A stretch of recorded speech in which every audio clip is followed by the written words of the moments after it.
राधे राधे दोस्तों। आइए स्नान पूर्णिमा के बारे में जानते हैं, ठाकुर जी का अभिषेक हमें कैसे करना है। तो देखिए, आप देख रहे होंगे ये मैं सारे जल दिखा रही हूँ आपको। ये जितने भी मेरे पास जितने भी तीर्थों के जल हैं, उन सारे तीर्थों के जल से ही हमको प्रभु को स्नान कराना है। तो देखिए, स्नान पूर्णिमा का बहुत महत्व होता है। हमारे ज्येष्ठ मास में स्नान पूर्णिमा आती है।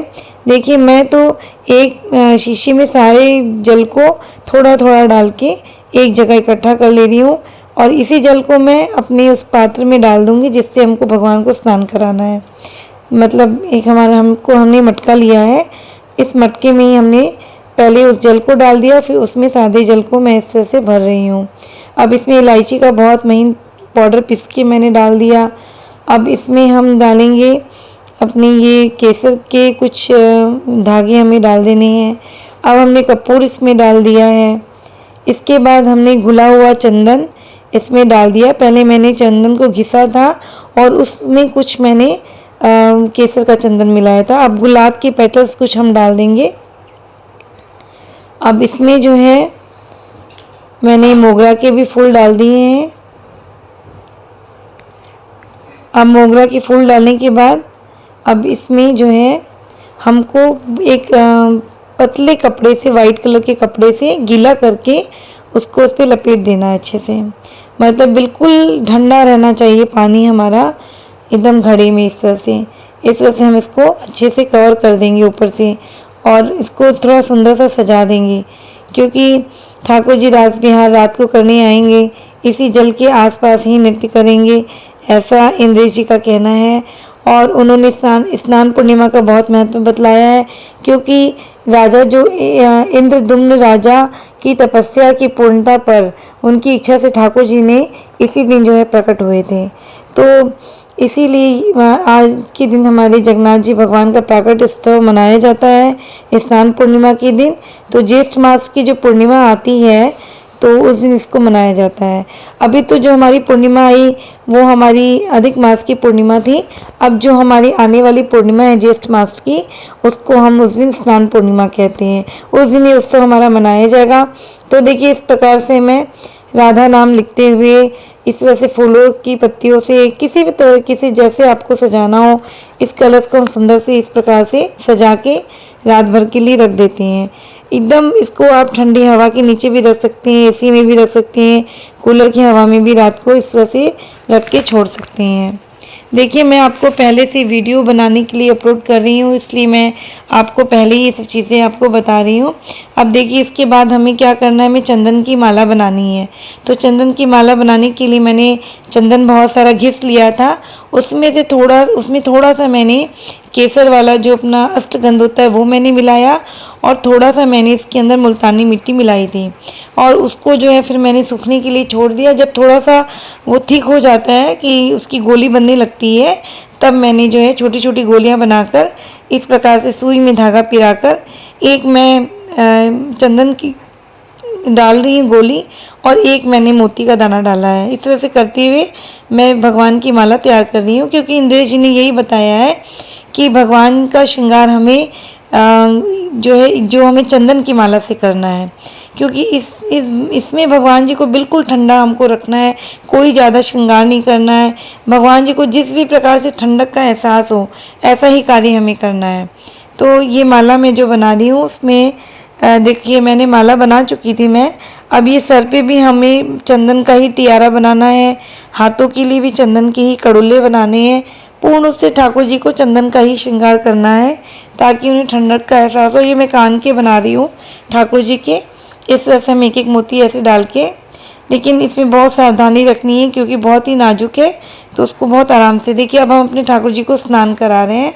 तो बहुत पतली पतली मंदी धार से हमें ठाकुर जी को स्नान कराना है, क्योंकि मैंने उसके मुंह पे कपड़ा लगाया हुआ है, तो उससे हमारा पानी झटके से नहीं गिर पा रहा है, वो पतली धार के रूप में ही गिरेगा। अब भगवान को आप कई स्रोतों के द्वारा स्नान करा सकते हैं, पुरुष सूक्त के द्वारा, विष्णु सहस्रनाम के द्वारा, जो भी आपको याद हो मंत्र वगैरह जो भी, तो उसके साथ भगवान को बहुत धीमी धीमी गति से पतली धार के साथ सुंदर से खूब मतलब प्रेम पूर्वक आप स्नान कराएं ठाकुर जी को।